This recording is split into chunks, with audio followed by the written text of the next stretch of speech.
I like people. I think I'm good with people. I enjoy being with people, with oblates, with associates, with partners, with all the groups that are part of the oblate family. So I think that's a gift.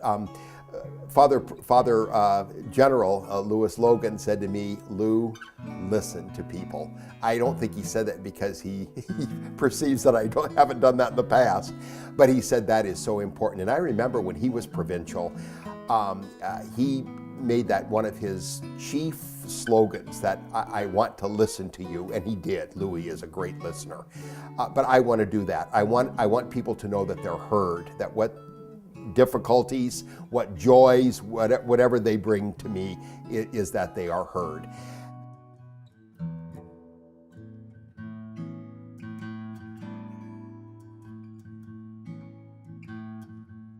To be with the guys more, to visit with them a lot, get to know them. Because I think if they trust you, which is what that brings about, if they trust you, then I think you can move them forward. It's easy then to work with them, to deal with difficult situations with them, share with them, and move the province forward. Well, of course, I'm going to be very positive about the previous administration because I was part of that. A rather significant part of it. As Vicar Provincial Director of Personnel, that's a very important job. And Bill Antone, who was provincial, let me do what I felt was important and certainly would recommend to him where an individual oblate should go, should minister, where his next obedience would be.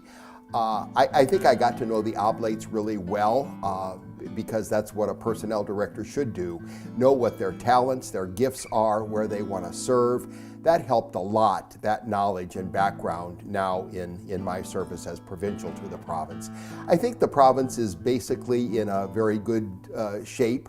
Having said that, there's always stuff that needs to be done. And I think part of what I really want to do is help the oblates to become more caring about each other. That's really significant, and that sounds like, well, they're Christians, they're brothers, they're priests. I mean, doesn't this come naturally? We do great work. We do great missionary work among the poor in the U.S. Spiritually poor, materially poor, the poor in general.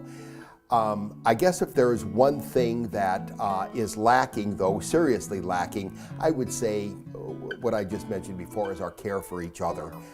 I tell the oblates that one of the things I'm going to ask of each community is that they spend time together every day in prayer, that they share regular meals together, that they have good communication among each other, and that they even take some time for retreat, for longer times of prayer with the members of their community. This is very important for us to faithfully live who we say we are. There's certainly always the challenge as well of where we should be ministering. And the question that everybody likes to ask is, what would St. Eugene do if he first came on our shores? Well, that's a good question, but it's also a little bit of an impractical one. Impractical because we have some large institutions that it would be very difficult for us to get rid of if St. Eugene didn't want them. If he doesn't want them, we don't want to know about it, I guess is maybe what I'm saying. Would Eugene choose for us to be there? I'm not sure. I don't know. We do great work, but maybe that's not necessarily a priority that he would have when he first came on these shores.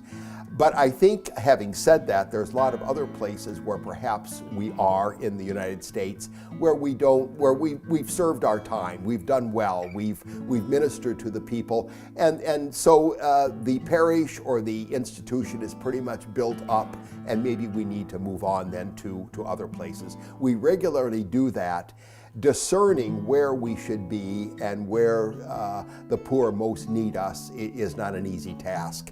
In December, the council meeting is going to be spending 3 days doing just that. I've asked my two vicars, Jim Brobst and Art Flores, to head this up, to come up with some kind of a process by which the provincial council can do this. And so we want to make some real efforts to have that question in mind of what would Eugene do when he first came on these shores. There's a lot of other directions and goals that I have for the province in the next 3 years, 6 years, whatever amount of time I'll be serving. But I would say those two are the two focuses that I really want to concentrate on. The greater care among the oblates among themselves. You know, if we don't have care for each other in community, I find it hard to believe that the care is what it should be to the people we're serving outside the community. And then secondly, to also reprioritize, if you will, where we should be in the U.S. province.